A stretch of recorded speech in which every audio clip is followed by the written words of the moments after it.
kekuatan di hidupku. Ku dapat di dalam-Mu, Kau teguhkan hatiku. Tiada yang mustahil bagimu, sebab aku percaya, bukan karena melihat, namun karena firman-Mu yang selalu digenapi di hidupku. Ku percaya, bukan karena melihat, namun karena firman-Mu tiada pernah berubah.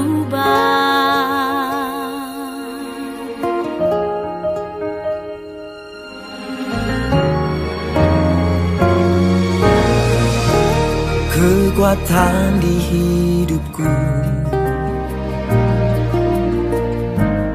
ku dapat di dalam-Mu. Kau teguhkan hatiku.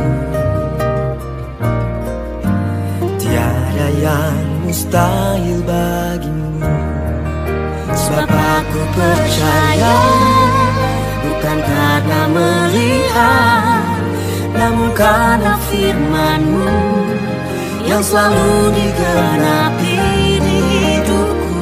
Ku percaya, bukan karena melihat, namun karena firman-Mu tiada pernah berubah. Sebab aku percaya, bukan karena melihat, namun karena firman-Mu yang selalu digenapi di hidupku. Ku percaya, bukan karena melihat, namun karena firman-Mu tiada pernah berubah.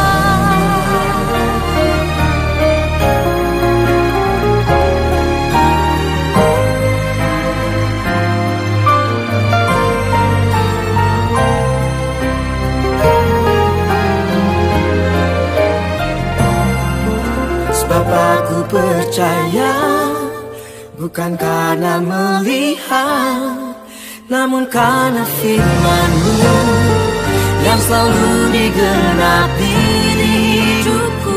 Ku percaya, bukan karena melihat, namun karena firman-Mu tiada pernah berubah.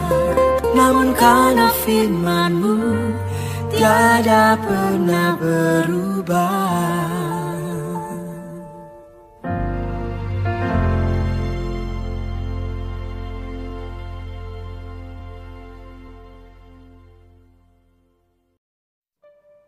Shalom, selamat pagi Bapak Ibu Saudara yang terkasih dalam Tuhan. Pagi hari ini kita akan kembali merenungkan sedikit kebenaran firman Tuhan. Nah, Bapak Ibu yang terkasih, kita tahu bahwa beberapa hari ini negara Indonesia mengalami duka karena kehilangan pahlawan-pahlawannya yang gugur di dalam dasar lautan, yaitu awak kapal dari KRI Nanggala 402. Dan mereka diperkirakan gugur di dalam dasar lautan ya sedalam kurang lebih 850 meter ya Bapak Ibu ya, begitu dalam. Dan Bapak Ibu, kalau kita pikir sebetulnya secara logika manusia, mengapa kapal selam yang sudah memang biasa berada di dalam lautan, mengapa bisa sampai tenggelam dan seluruh awak kapalnya tidak ada yang selamat? Nah, saya mendapatkan satu pengetahuan bahwa ternyata berada di dalam dasar laut yang begitu dalam itu ada namanya tekanan, yaitu tekanan atmosfer. Itu tekanan yang sangat menekan, sangat berat, sehingga bisa diperkirakan kurang lebih dalam keadaan kedalaman seperti itu sama saja kapal ini seperti ditekan kurang lebih 100 ekor gajah yang besar ya. Jadi bisa kita bayangkan kenapa sampai seluruh awak kapalnya tidak ada yang bisa selamat, sebab ditekan dengan tekanan yang begitu besar, ya tidak ada kemampuan manusia yang bisa menahannya. Nah, Bapak Ibu, merenungkan kejadian ini, saya kemudian teringat kepada kehidupan manusia. Ya, kehidupan manusia juga seringkali kita diperhadapkan dengan tekanan-tekanan. Ya, baik itu sebagai orang tua, kita diperhadapkan dengan tanggung jawab yang besar, ya, memikirkan bagaimana kehidupan seluruh anggota keluarga, bagaimana pendidikan anak-anak kelak yang kita tahu sekarang membutuhkan biaya yang sangat besar. Juga mungkin sebagai orang pekerja mendapat tekanan, sebagai karyawan mendapatkan tekanan dari pimpinan, ya, dan lain sebagainya, Bapak Ibu. Memang tidak mudah untuk bisa menang menghadapi tekanan hidup. Tetapi kita percaya bersama dengan Tuhan, selalu kita pasti akan menjadi kuat dan bisa menang menghadapi tekanan hidup. Nah, kita akan belajar dari Alkitab bagaimana supaya kita bisa menjadi umat pemenang menghadapi tekanan hidup. Kita akan membaca satu kisah di dalam Kejadian 29, ya, kisah tentang Yakub bersama dengan istri pertamanya, yaitu Lea. Kita akan membaca mulai dari ayat yang ke-16. Laban mempunyai 2 anak perempuan, yang lebih tua namanya Lea, dan yang lebih muda namanya Rahel. Lea tidak berseri matanya, tetapi Rahel itu elok sikapnya dan cantik parasnya. Yakub cinta kepada Rahel, sebab itu ia berkata, "Aku mau bekerja kepadamu 7 tahun lamanya untuk mendapat Rahel, anakmu yang lebih muda itu." Sahut Laban, "Lebih baiklah ia kuberikan kepadamu daripada kepada orang lain, maka tinggallah padaku." Jadi bekerjalah Yakub 7 tahun lamanya untuk mendapat Rahel itu. Tetapi yang 7 tahun itu dianggapnya seperti beberapa hari saja, karena cintanya kepada Rahel. Sesudah itu berkatalah Yakub kepada Laban, "Berikanlah kepadaku bakal istriku itu, sebab jangka waktuku telah genap, supaya aku akan kawin dengan dia." Lalu Laban mengundang semua orang di tempat itu dan mengadakan perjamuan. Tetapi pada waktu malam diambilnyalah Lea anaknya, lalu dibawanya kepada Yakub. Maka Yakub pun menghampiri dia. Lagi pula Laban memberikan Silpa budaknya perempuan kepada Lea anaknya itu menjadi budaknya. Tetapi pada waktu pagi tampaklah bahwa itu Lea. Lalu berkatalah Yakub kepada Laban, "Apakah yang kau perbuat terhadap aku ini? Bukankah untuk mendapat Rahel aku bekerja padamu? Mengapa engkau menipu aku?" Jawab Laban, "Tidak biasa orang berbuat demikian di tempat kami ini, mengawinkan adiknya lebih dahulu daripada kakaknya. Genapilah dahulu 7 hari perkawinanmu dengan anakku ini, kemudian anakku yang lain pun akan kuberikan kepadamu sebagai upah, asal engkau bekerja pula padaku 7 tahun lagi." Maka Yakub berbuat demikian, ia menggenapi ke-7 hari perkawinannya dengan Lea, kemudian Laban memberikan kepadanya Rahel anaknya itu menjadi istrinya. Lagi pula Laban memberikan Bilha budaknya perempuan kepada Rahel anaknya itu menjadi budaknya. Yakub menghampiri Rahel juga, malah ia lebih cinta kepada Rahel daripada kepada Lea. Demikianlah ia bekerja pula pada Laban 7 tahun lagi. Nah, Bapak Ibu, kita tahu kisah tentang Yakub bersama Lea dan Rahel. Nah, dari kisah yang sudah kita baca diceritakan bahwa Yakub sebenarnya mencintai Rahel, tetapi pada awal pernikahannya Laban memberikan Lea dan bukan Rahel. Ya, dan diceritakan di ayat yang ke-17, Lea tidak berseri matanya. Sedangkan Rahel elok sikapnya dan cantik parasnya. Secara fisik, Lea kurang menarik. Ini adalah kelemahan Lea. Mungkin di dalam hidup kita juga mempunyai banyak kelemahan.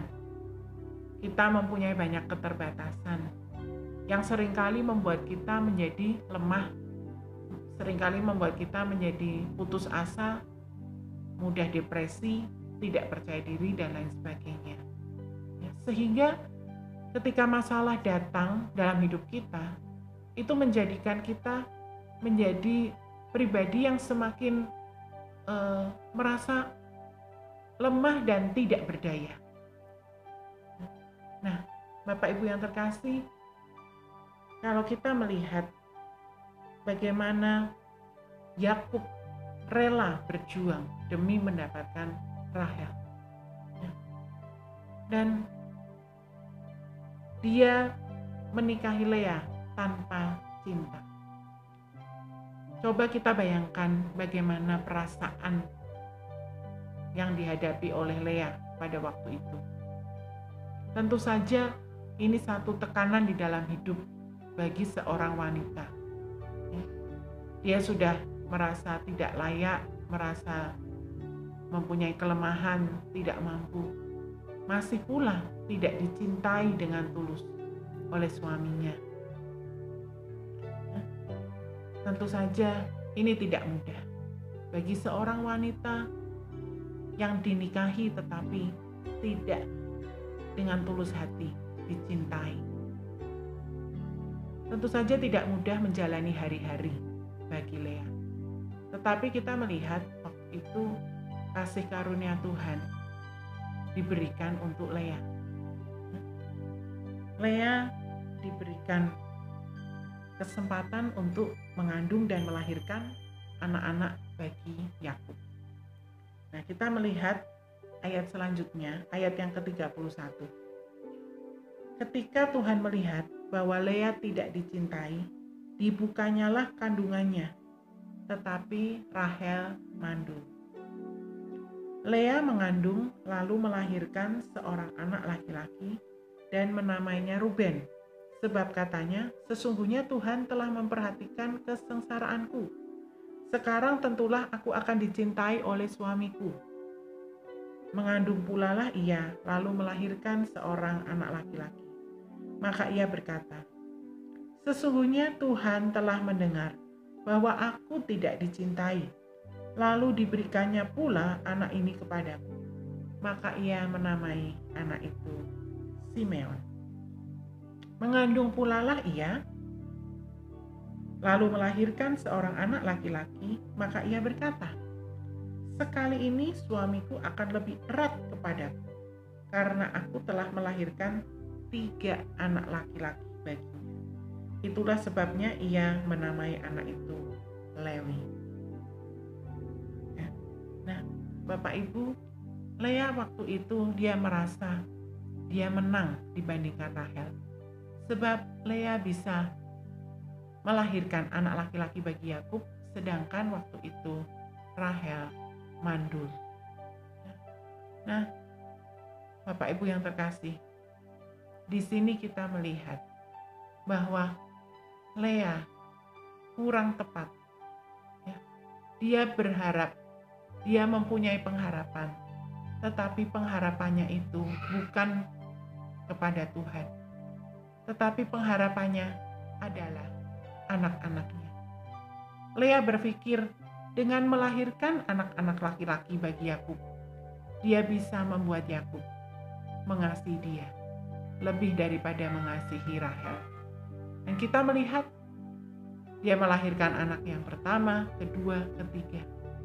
Tapi tidak diceritakan di dalam Alkitab bahwa Yakub sudah berubah. Nah, seringkali Bapak Ibu di dalam kita menghadapi masalah, kita juga bereaksi yang kurang tepat. Kita menaruh pengharapan bukan kepada Tuhan, tapi kepada hal-hal yang lain.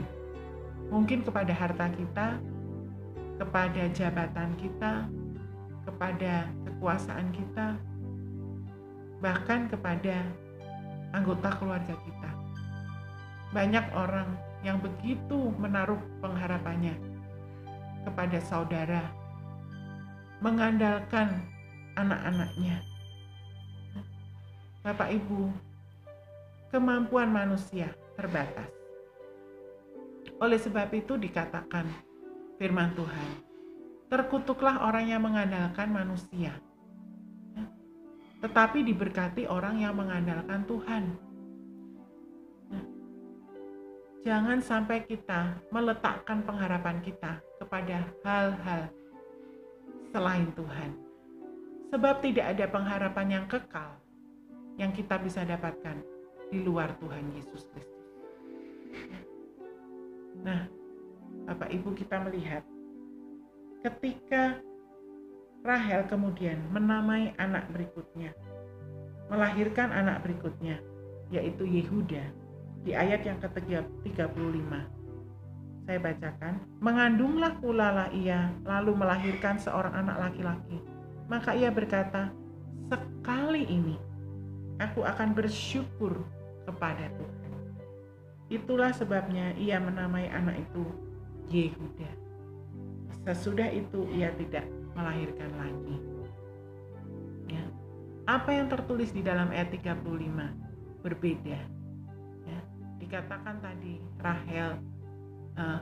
Lea dikatakan, dia mengatakan, aku bersyukur kepada Tuhan. Dia menaikkan pujian, dia menaikkan ucapan syukur kepada Tuhan. Yang tadinya dia menaruh pengharapan karena kepada anak-anaknya laki-laki yang dilahirkannya. Tetapi dia berubah ketika melahirkan Yehuda. Dia fokus kepada Tuhan. Dia mengucapkan syukur kepada Tuhan.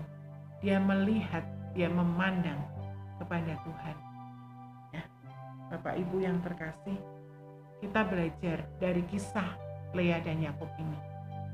Ada beberapa hal ya yang bisa kita lakukan untuk kita menang dari tekanan hidup.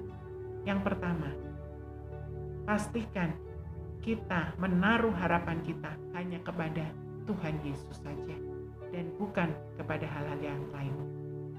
Sebab hal-hal lain di dalam dunia ini sifatnya fana, tidak kekal. Ya. Hanya sementara mungkin bisa menjadi jawaban buat masalah kita, tetapi tidak akan bisa membebaskan kita dari tekanan untuk selama-lamanya. Bila ada tekanan, yang kedua, jangan bereaksi salah. Kita belajar mengucap syukur, tetap percaya, tetap kuatkan iman kita. Ya, percaya bahwa Allah ada dan Dia sanggup menolong. Di dalam Matius 11 ayat 28 dikatakan, barang siapa yang letih, lesu, marilah datang kepada Yesus. Dia akan memberikan kelegaan kepada kita. Yang berbeban berat, mari datang kepadanya. Oleh sebab itu, ketika ada tekanan di dalam hidup kita, jangan lari kepada manusia. Jangan lari kepada hal-hal yang lain. Kita akan malah mendapatkan masalah yang lain. Tetapi larilah kepada Tuhan. Carilah Dia. Selama Dia masih bisa ditemui. Carilah Dia dan kekuatannya.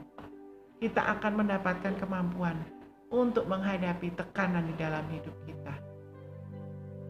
Percaya dan bersyukur bahwa Tuhan sanggup menolong kita. Biarlah kita belajar seperti Rasul Paulus. Di dalam tekanan ketika dia melayani Tuhan, justru tekanan-tekanan yang dialaminya tidak membuat dia semakin putus asa dan menyerah. Tetapi tekanan dan penderitaan yang dia alami justru membuat Rasul Paulus semakin giat lagi melayani Tuhan, mengabarkan Injil ke banyak tempat. Bahkan kalau nanti Bapak Ibu bisa baca kisahnya, kisah pelayanan Rasul Paulus di dalam 2 Korintus.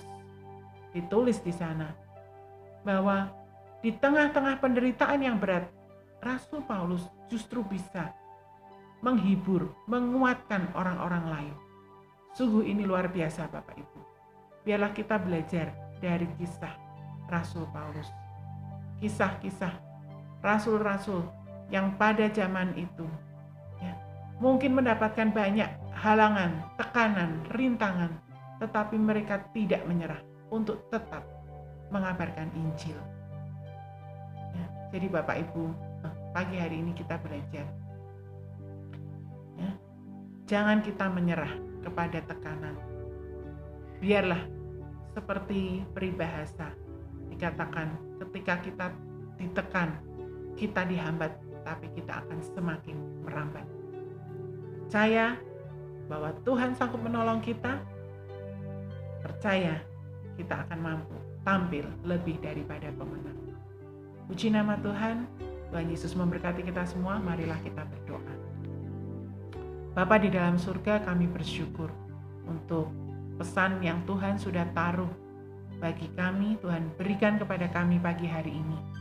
Biarlah Tuhan firman-Mu ini menjadi kekuatan buat setiap kami. Bagi kami yang mungkin saat-saat ini sedang lemah, lesu Tuhan, tak berdaya, menghadapi tekanan, pergumulan hidup dan masalah yang harus kami hadapi hari demi hari. Tapi kami percaya ya Tuhan, ketika kami berharap hanya kepada Engkau, maka kami akan dapat kuat, bahkan kami menang Tuhan, menghadapi tekanan-tekanan yang ada. Kami percaya ya Tuhan, Engkau Allah sumber kekuatan, Engkau Allah penolong kami. Biarlah kami Tuhan, hanya mau Tuhan, berlari kepada Engkau saja ya Bapa. Karena hanya di dalam Engkau kami mendapatkan kekuatan yang baru hari demi hari. Terima kasih Bapa di dalam surga.